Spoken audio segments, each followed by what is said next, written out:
by thirst, I'm inspired by worth. I desire your worst, so you can just hide while I work. I ain't tired, you first. I'll write a second, third verse about the lies you go disperse. You never did shit, I know it hurts, but something deep inside won't let me quit. I swear that I'm inspired by all this shit. Tell me that I can't and I won't. That's what guides me the most. Your lies, I'll do what I want.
I feel nauseous, believe me. Never had a lot of shit come easy. Had to work hard, struggle just to be me. Had to rise up just so they could see me. Did what I had to do just to feed me, and what was left over I put towards my dreaming. But the only thing in life that has meaning are the things you gotta work for, believe me. Take into your hands a plan, your own hands can land your own brand. And damn, I feel like no one takes accountability. They want the credibility, convincingly unwilling to put in the hours it takes to get some power. Don't be f***ing sour, take a cold shower. Scream until you're louder, work until you're prouder. And f*** all the doubters, they're just your downers. I swear to God they all let me down. I always fought just to wear the crown. I'm off at these fucking clowns who were all taught they deserve an ounce. It's only worth it if you work for it. It's only worth it if you work for it. I won't stop till they hear me now. I won't stop till I wear the crown.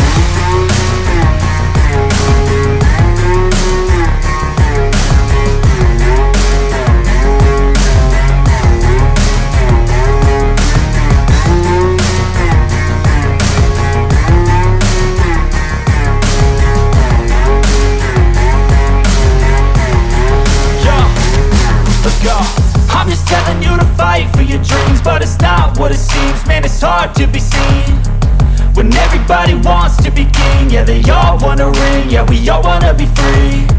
So show me what you got, what you bring, how you fight in the ring, how you take a fucking swing. Do you got heart, are you mean? Got some scars, got some needs, are you willing to go bleed? I swear to God they all let me down. I always fought just to wear the crown. I'm off at these fucking clowns who were all taught they deserve an ounce. It's only worth it if you work for it. It's only worth it if you work for it. they hear me now. I won't stop till I wear the crown. I swear to God they all let me down. I always fought just to win the crown. I'm off with these fucking crowds. We're all taught they deserve it now. It's only worth it if you work for it. It's only worth it if you work for it. I won't stop till they hear me now. I won't stop till I wear the crown.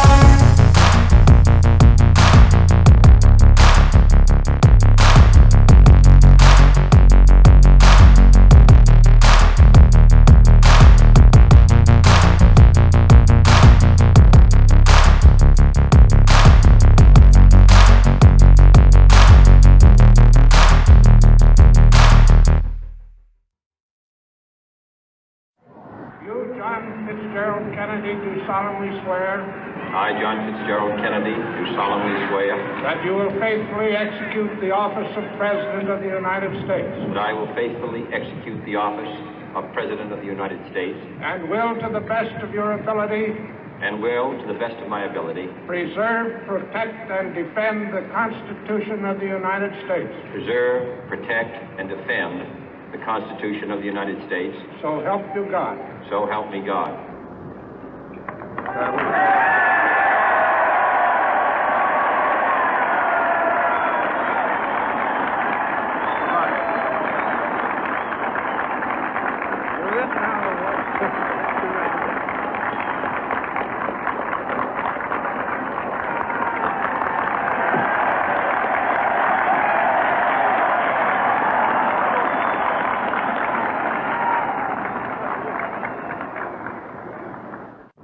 Vice President Johnson, Mr. Speaker, Mr. Chief Justice, President Eisenhower, Vice President Nixon, President Truman, Reverend clergy, fellow citizens. We observe today not a victory of party, but a celebration of freedom, symbolizing an end as well as a beginning, signifying renewal as well as change. For I have sworn before you and Almighty God the same solemn oath our forebears prescribed nearly a century and 3/4 ago. The world is very different now, for man holds in his mortal hands the power to abolish all forms of human poverty and all forms of human life.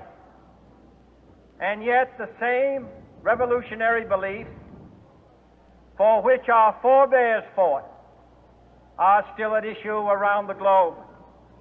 The belief that the rights of man come not from the generosity of the state, but from the hand of God.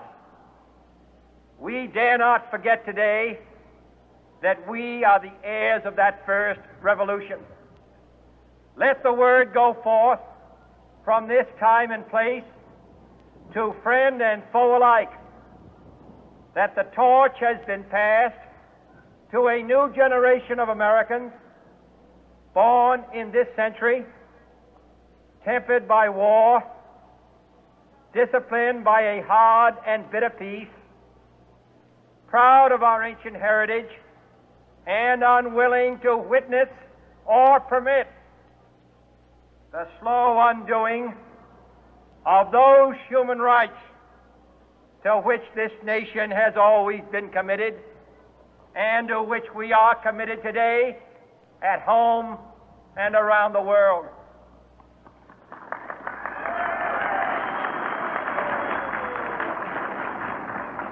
Let every nation know, whether it wishes us well or ill, that we shall pay any price, bear any burden, meet any hardship, support any friend, oppose any foe to assure the survival and the success of liberty.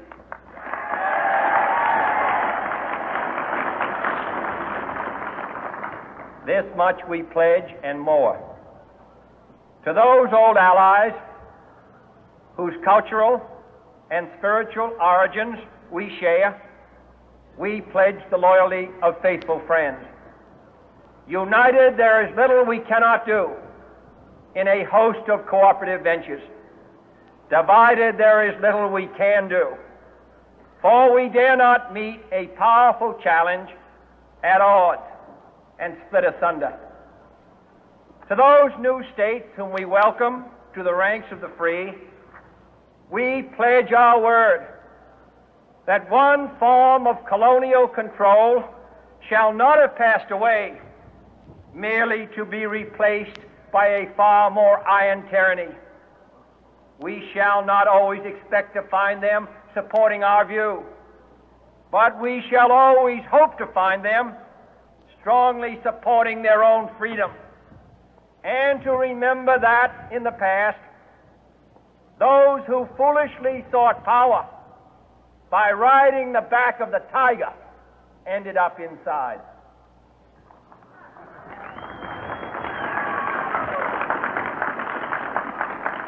To those people in the huts and villages of half the globe struggling to break the bonds of mass misery, we pledge our best efforts to help them help themselves for whatever period is required, not because the communists may be doing it, not because we seek their votes, but because it is right. If a free society cannot help the many who are poor, it cannot save the few who are rich.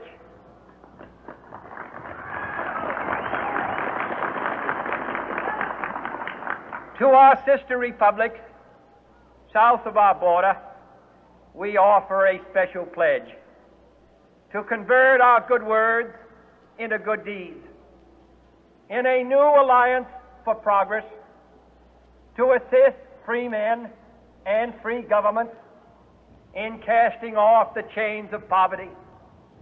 But this peaceful revolution of hope cannot become the prey of hostile powers. Let all our neighbors know that we shall join with them to oppose aggression or subversion anywhere in the Americas. And let every other power know that this hemisphere intends to remain the master of its own house.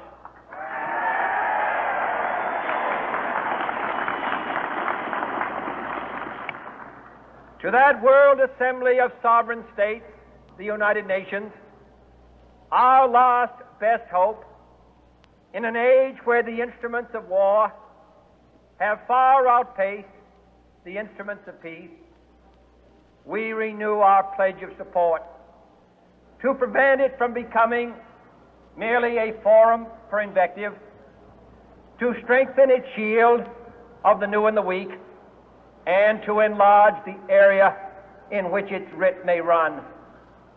Finally, to those nations who would make themselves our adversary, we offer not a pledge, but a request that both sides begin anew the quest for peace. Before the dark powers of destruction, unleashed by science, engulf all humanity in planned or accidental self-destruction, we dare not tempt them with weakness, for only when our arms are sufficient beyond doubt can we be certain beyond doubt that they will never be employed. But neither can two great and powerful groups of nations take comfort from our present course, both sides overburdened by the cost of modern weapons, both rightly alarmed by the steady spread of the deadly atom, yet both racing to alter that uncertain balance of terror that stays the hand of mankind's final war. So let us begin anew, remembering on both sides that civility is not a sign of weakness, and sincerity is always subject to proof.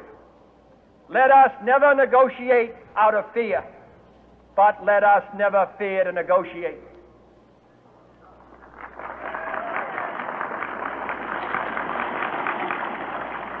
Let both sides explore what problems unite us instead of belaboring those problems which divide us. Let both sides, for the first time, formulate serious and precise proposals for the inspection and control of arms and bring the absolute power to destroy other nations under the absolute control of all nations.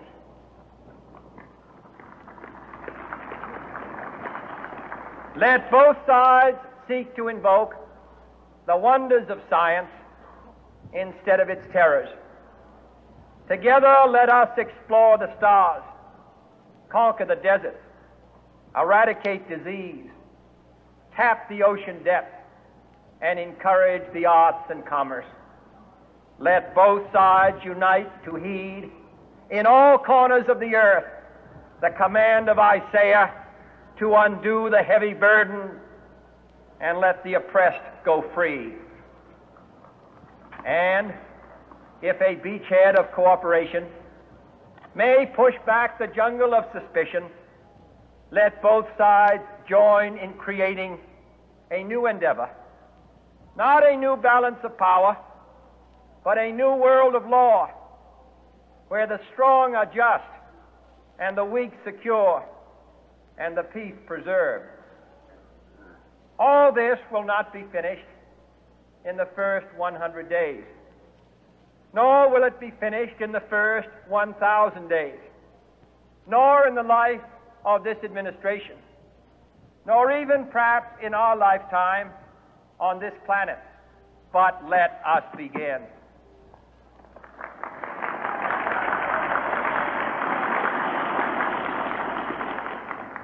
In your hands, my fellow citizens, more than mine, will rest the final success or failure of our course.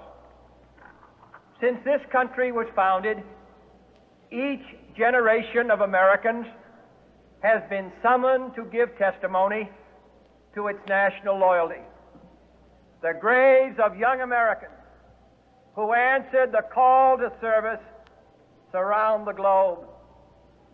Now the trumpet summons us again, not as a call to bear arms, though arms we need, not as a call to battle, though in battle we are, but a call to bear the burden of a long twilight struggle, year in and year out, rejoicing in hope, patient in tribulation, a struggle against the common enemies of man, tyranny, poverty, disease, and war itself.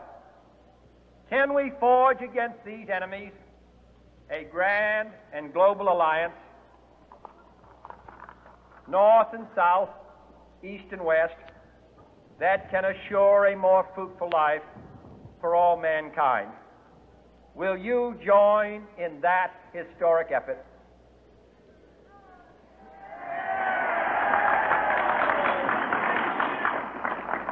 In the long history of the world, only a few generations have been granted the role of defending freedom in its hour of maximum danger.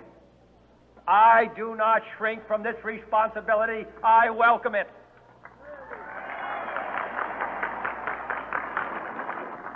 I do not believe that any of us would exchange places with any other people or any other generation.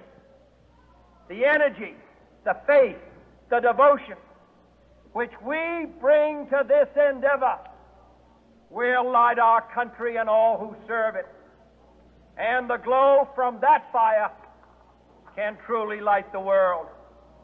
And so, my fellow Americans, ask not what your country can do for you, ask what you can do for your country.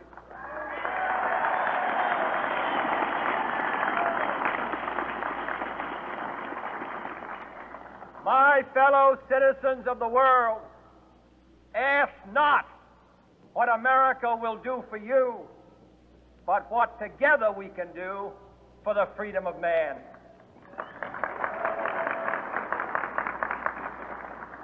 Finally, whether you are citizens of America or citizens of the world, ask of us here the same high standards of strength and sacrifice which we ask of you.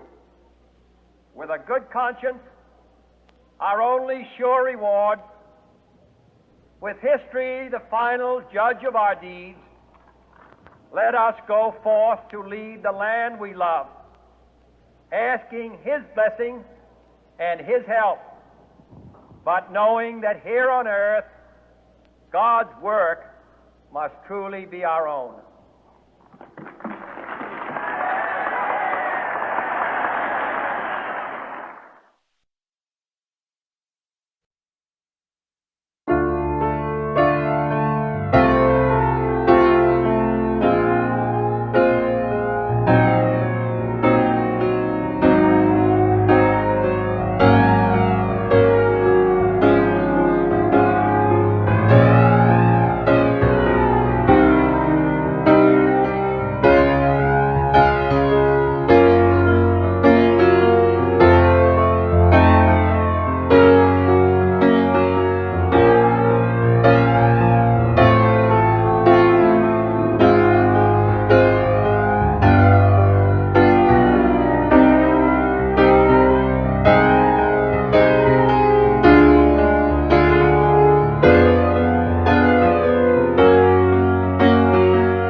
Thank